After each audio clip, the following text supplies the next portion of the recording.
In this video, I'm going to show you guys how to do an easy glitch transition. To begin, I just added 2 video clips in my timeline that I would like to add a glitch transition to. Let's start by heading over to the project panel and right-clicking inside, go to New Item Adjustment Layer. Right-click on your adjustment layer and select Speed/Duration. Change this duration to only lasts for 8 frames and hit OK. Now drag your adjustment layer onto the timeline so that it's centered exactly at the cut.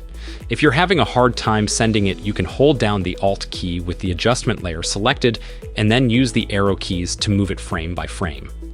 Once it's in place, head over to the Effects panel, type Wave Warp into the search box. Then drag it onto your adjustment layer on the timeline. Now let's go up to Effect Controls and change some of the waveform's properties. First, let's change the wave type to noise to give it a distorted effect, then increase the wave height to 900.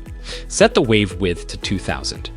After that, I'm going to change the direction to 180 so that the effect looks like it's going sideways. To speed up our effect, increase the wave speed to 5, and the last thing we need to do in here is change the pinning to all edges so that we don't get any black video pulled in from outside the frame.